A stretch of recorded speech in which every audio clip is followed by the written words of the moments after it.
Welcome to Be Still and Notice, a yoga podcast. Join me, your host, yoga and meditation instructor Helen Taylor, to dive deeply into the vast ocean of wisdom that is yoga. Explore with me how these ancient practices can help heal and elevate us physically, mentally, emotionally, and spiritually in an ultra-modern world. Together, we'll deepen our practice, explore our connection to divinity and our own inner landscapes with the help of special guests, guided meditations, how-tos, and oh, so much more. Yoga has the incredible power to change your life on every level, and it all begins with stillness. Now let's begin.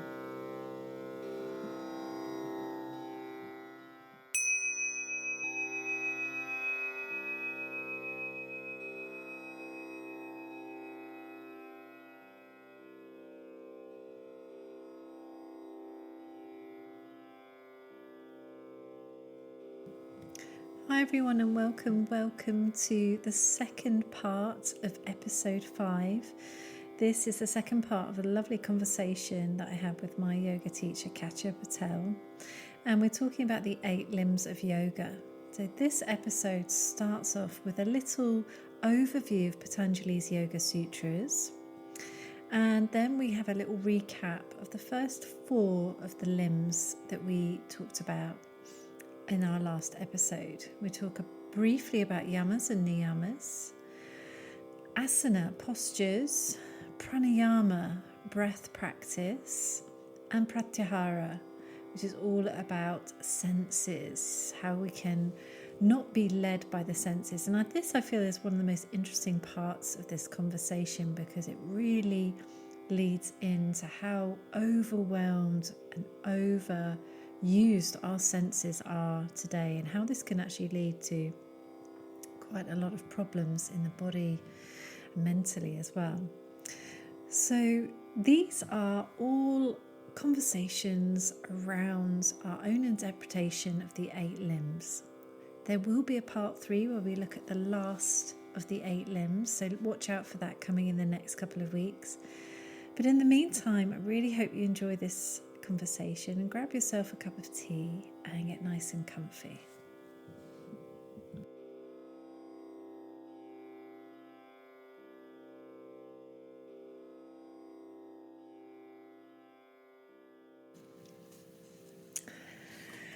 So, lovely Katja, here we are again. Here we are. That's right. Thank you, Helen. Thank you. Thanks so much for coming back. So this is part 2 of episode 5, where Katja and I, in the previous episode, we slightly bit off more than we could chew, because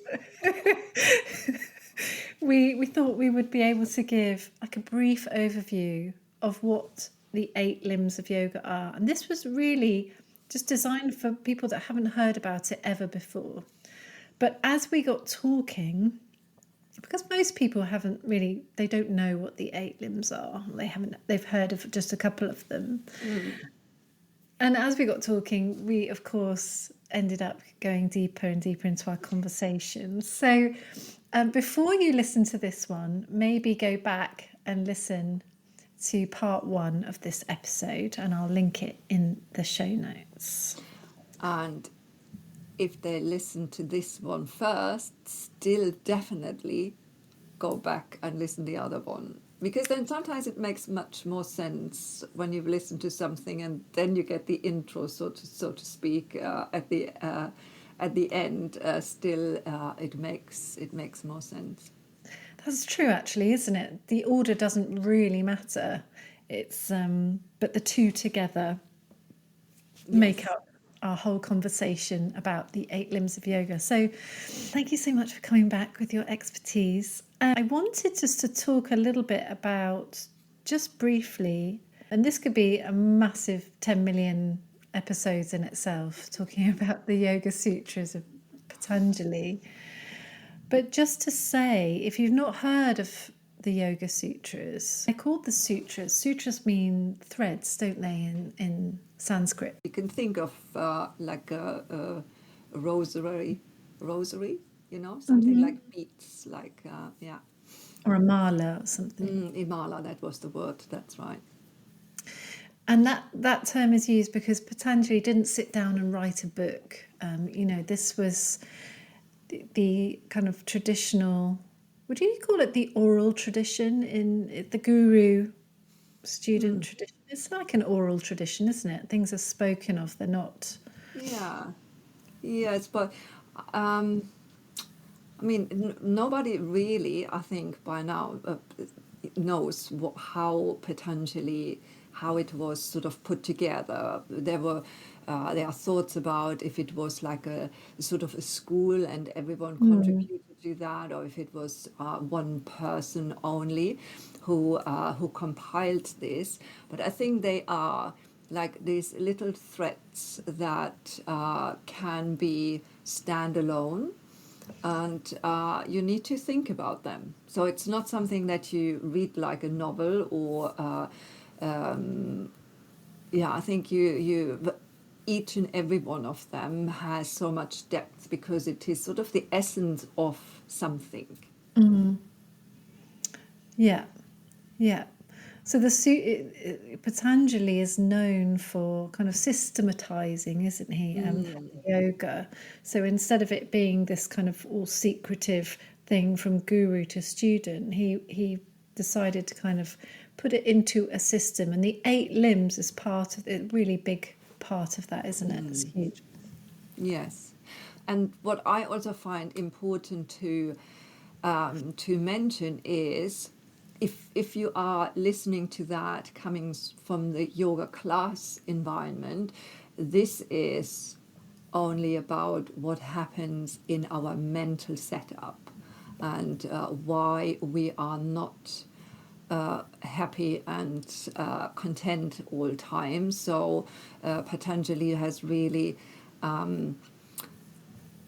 explored that, what happens to our mind, where we come from, based on the Sakya philosophy, where we come from, what makes us unhappy, what stands in our way, and that these are makeups that every one of us has, and and what we can do. And the 8 limbs is the part of what we can do to come to that goal. I love that. It's so timeless, isn't it? Totally, It's absolutely. it's absolutely amazing, and it's so relevant today because more and more people are, therapy is so mainstream now. More and more Absolutely. people are really getting into their internal Yes. workings of the mind and emotional states. Yes, I think it is. Obviously, it is. When I read the first time, and then I put it away because I didn't understand a single word. Probably also because of the translation that I had to read, but then, when you go back to it, it really, when we look at, like you said, at the moment, we have mental health crises, and this is really so relevant to that, to understanding where we come from, how the mind works, what's in our way with that, and what we can do to remedy that. And these are things, they absolutely work, Yeah, like the 8 limbs. absolutely. And like you said in the previous episode, what's so great about it is there's always something that you can do. Solutions are offered, aren't they? It's like Yes. you're experiencing this because of perhaps this. Why not try this? And it's accessible to absolutely everyone, isn't it? Yes, because as you have in other scriptures as well, like the Bhagavad Gita, for example, if you can't do that, try this. If you can't do this, try that. And if you can't do any of those, just do something that that comes natural to you. It's about coming into action, I think, yeah. Yeah, I love that. I really love that. So, in the last episode, we got through the first 3, I believe. 4. Yes. So you have to mention, Helen, I think that the Yama and the Niyama, we didn't really capture because you have already recorded an episode or two about those. Yes, I've done a previous episode which I've linked in the show notes of that part 1 of this one, because the yamas and niyamas in themselves, it's just so much that you can talk about. And again, it's like a really practical code to live by, isn't it? It's Absolutely. literally, yeah, and so applicable to modern life. Yeah. So that was number 1, the yamas and the niyamas. Um, and these are, we can just say in brief, attitudes and behaviors towards yourself and those around you and your environment. Yeah. So that's yeah, thank you. The yamas and the niyamas. And then we looked at Asana. What everyone is familiar with. We everyone are, knows. every asana is a yoga posture, and we looked a little bit into, yeah, what it means and how it is relevant, and yeah.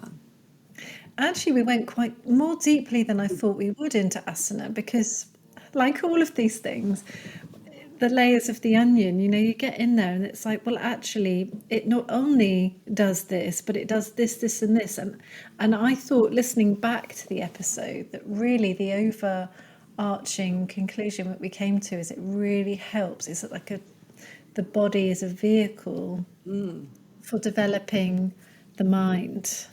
That's right. The mind is subtle, and it is very difficult to deal with, to grasp. It's very fast as well, and it is very tricky as well. So it's difficult for us to see what is, what truly is, and not what we think is. And the body is, like you said, it's a vehicle, it's an entry point for us. And because the body is very tangible for us, we can move it, we can feel it. So it is,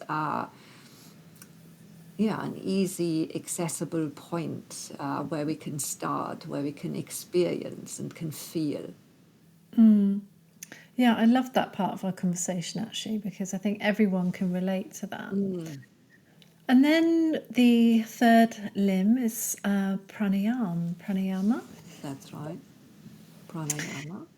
In a nutshell, can you describe to In a people that haven't nutshell, it's how to, prana is the life force, the sort of the cosmic energy or the life sparks, or what we breathe in, but what we also comes in other ways, so through the eyes, for example.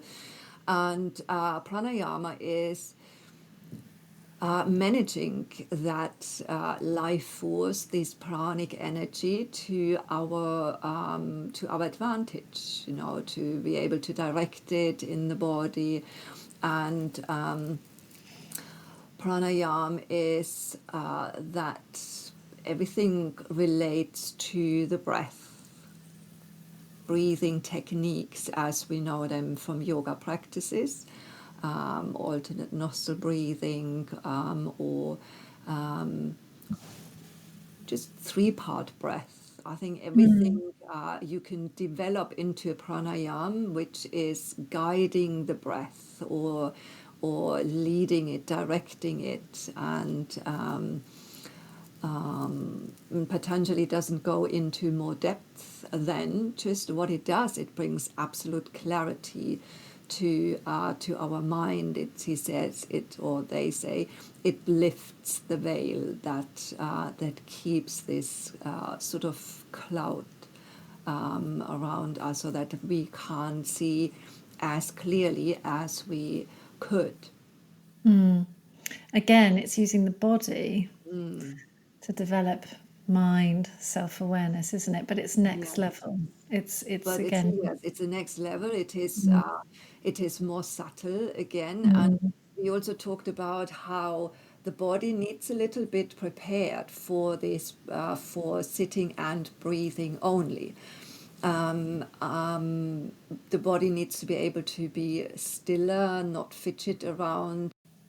So, yes, and we also talked about, which I thought was quite relevant for today, we talked a little bit about the difference between breath work and pranayama, Yes. which many people they confuse the two. And actually, I think you really clarified that beautifully. So, thank you. And I think that's quite important.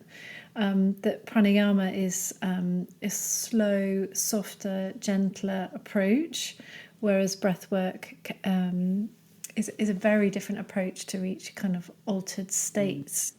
Yeah. So, And um, maybe, I don't know, maybe the purposes are different, you know. mm, The yoga always comes off from that goal of uh, bringing the mind and the body and the spirit together. So to experience a kind of union or togetherness where we feel like whole in ourselves, mm, and how to get there. And pranayama is one part of many other things that we can try, but it has set this, bringing much more clarity and helping us with that on our way. And breath work, like I said last time, I don't know enough about breath work to see, you know, what the actual purpose is, why it got developed. But mm. it is very different. Yes, yeah, and I think that's probably like a whole nother episode Mm, on its own there. But we did touch on that, so I think it's that's quite right. useful if you're interested. Mm, Um, and then we came on to the last four of the eight limbs are more internal, aren't they? they are. The first three are really external, to do with your attitudes, your behaviors, the body, the breath. And now we start to really go inwards and using the mind. Mm. And now we go inwards with, we started talking about Pratyahara, so the control Mm, of the senses.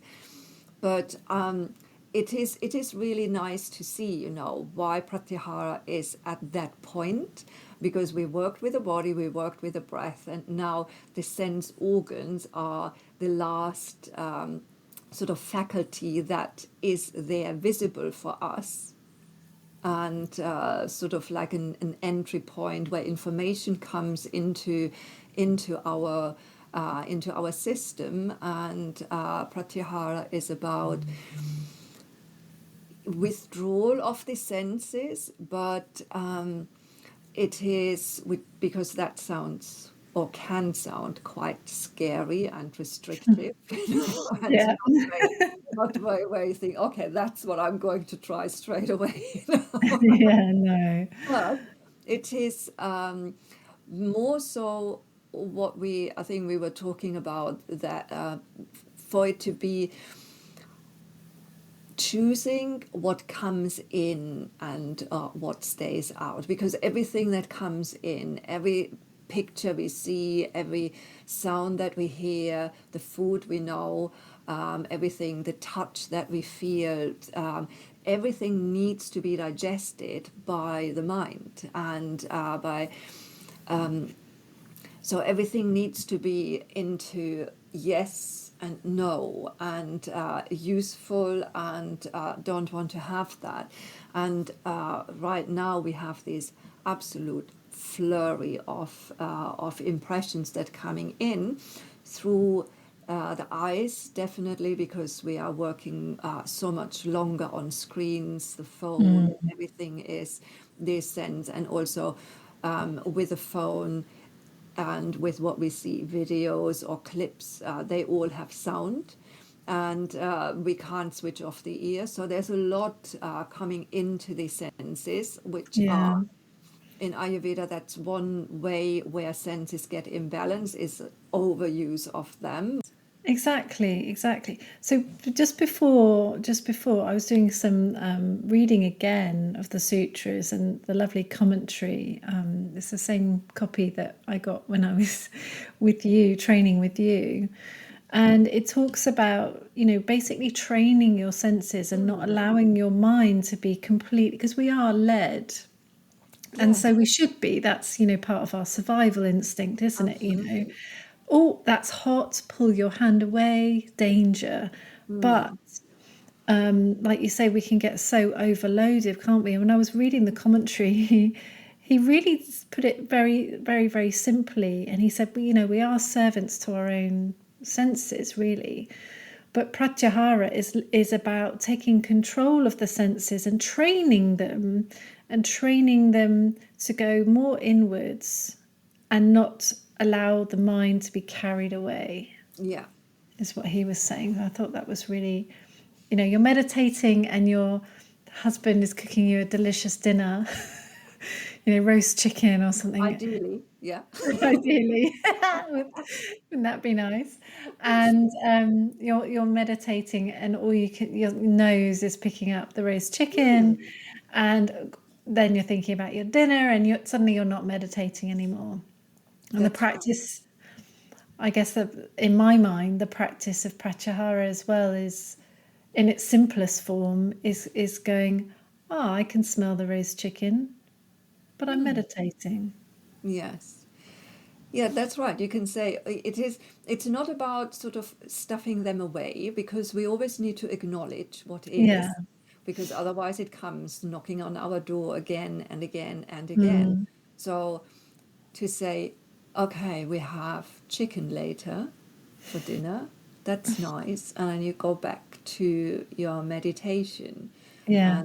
and that's it, because thoughts can't be stopped, and thoughts arise from the input that we have, and our experiences that we have made. So it's not about switching them off. It's not about switching the senses off, but to see, we can also see it in a way. We can help the senses. They are there, obviously, and they are all situated here, part our Mm. skin, because we are like a lighthouse. We can see, we can hear. We need to look for food, and we look for danger for our survival. But we can also help the senses to say, okay, that's a car and that's it. It drives there, and we don't need to think about where it will go or who is in the car, and any of those thoughts that come, or they get connected to past events, and then we're going up into what we Yeah. experienced then and how this was. And so this internal conversation is fed by the senses, but it is also fed by us going with them, Yes. and not acknowledging them and then moving on. That's Mm. why we are curious people, right? So we are. We think, oh, what's that? And then we need to look. And although we see, I know, sometimes because I'm living quite close to an airfield here, so then I hear something, and I think I can clearly identify it's a helicopter, yeah. But then I need to look, where is it? Well, from which direction does it come? It's okay, it's a helicopter, and it comes from somewhere, going somewhere. What does it do? Why do I Mm. want to see it? Why do Yeah. I have that need to go on the road and look where it comes from and see it? What does it do to me? Nothing, really. How does it help me in my Mm. day-to-day life? Not at all. So that understanding that this is just the nature of them. Yeah. They want to hear, and they need to. They want to see, and they need to keep us safe, to recognize people, to recognize danger, and to like go shopping, find food, and other nice things, But yeah, so by choice, we can, if we maybe rephrase it in restricting them or withdrawing them, in sort of giving them a rest. Yeah. It's about, for me, it's about just not actually allowing them to to go run their way with you. Because there's an element of, I don't know, control is the wrong word. Yeah, Guide. it's not being led by them all the time. They're Yeah. important. We need them. They're beautiful. And if you're looking at tantra, tantra is all about the senses. But if we just let our minds be completely led by them all the time, there would be chaos. And because yoga is concerned with the cessations of the mind stuff, calming the mind down, isn't it? That's a massive part of it. That's like the beginnings of meditation, isn't it? It is, yes, because because yoga has a focus to it. Focus is the end goal that gives the focus, and we are also not structured in a way that we are able to multitask. That's not how we can. Because if we try to multitask, the mind doesn't know, do I go this way or what are we doing right now? And it's constantly hopping from one task to the other, and nothing gets done properly. So I think for me, yoga is much more honing in to the essence of what everyone feels. It's different, what is important to them, how this end goal looks like, but honing in to that this skill to get there. And all of these limbs are slowly developing skills to move up to different That's levels of right. consciousness, different ways of thinking and being Yeah, with yourself and the mind. exactly. And Yeah. also maybe then to open up a little bit to, focusing the mind also allows it to open space again, although it seems to be contradictory, but um, it just brings everything to one point, and then there's also space opening up, and we can see maybe bigger pictures, or we can see solutions that we can't see when we are in this constant busyness of the senses, the thoughts, and which is maybe a little bit like a jungle, quite Yeah. Yeah. sensual and busy, and And that really circles back around to what you were saying before about being aware of everything that we're being bombarded with. And that's because we're taking in so much through the senses these yeah, days. That circles back around, doesn't it? When you literally limit your screen time and limit what you're consuming. I went on a retreat very recently, no phones. And it's amazing how quickly you can feel calmer and more spacious and less tired and more creative. And yes, because this it all takes up energy, right? So this dealing with that, so digesting this, I think lots of these digestive issues that people have right now is not necessarily all down to food, but it is also down to that the system is just overloaded with too many things that it needs to get a handle on and needs to process, because the system is made, it's its job to process, and so these gazillions of inputs of visual and audible is too much. So it needs to go somewhere. it has to Something be digested. something needs to, the energy from some other process in the body gets siphoned towards something different. And I think it's this one is actually so interesting for now. And I think it might be quite worth saying that actually we all have so much agency over what we consume. And I've said this, I've had some really interesting conversations in the last year about social media and people saying, oh, you know, I hate social media and blah, blah, blah. And I said, well, it's completely curatable. So I only follow who I want to follow. I only interact with who I want to. I only see what I want to see. If something pops up and I don't like it, then I stop it. I block it, or I report it, or I, you know, don't engage with it at all.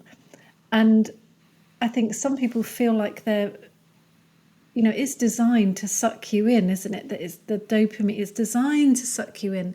But remembering that you have agency, actually you have control. Do you know what I mean?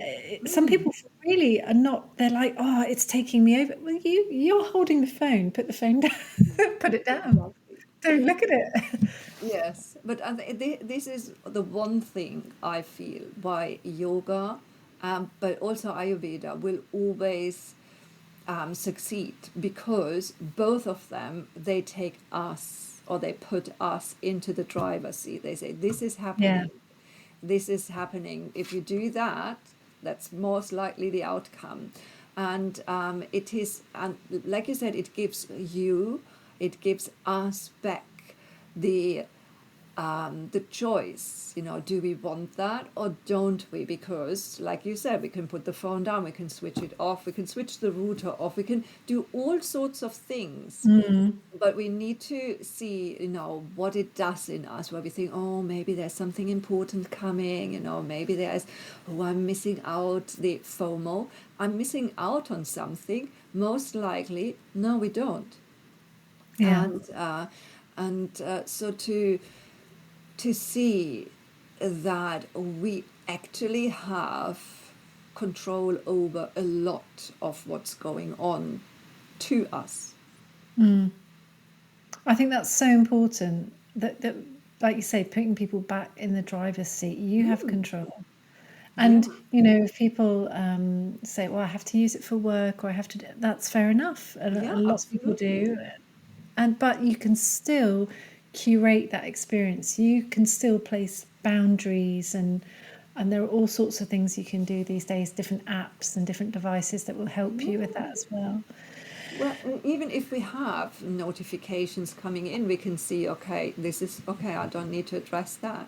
I don't need to address that. I can do that later, or I don't need to do that at all.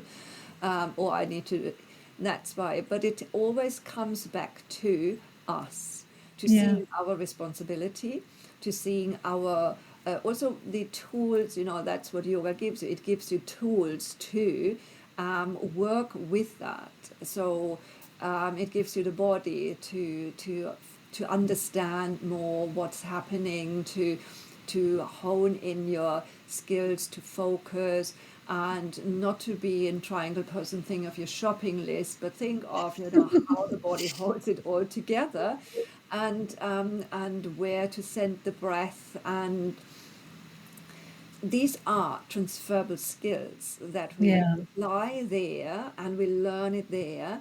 We also apply it to other areas in our life, but we might not notice that this slowly develops, but it does. Yeah, definitely. I think that there's a lot to Pratyahara.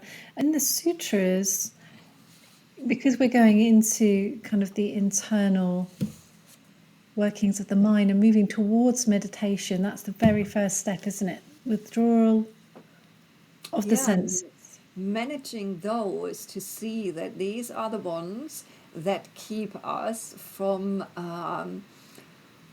focusing, or from coming towards that stage of meditation, because we are constantly reacting to them. So once we see this relationship that we have, and we also see how fast this is, because our mind is super fast.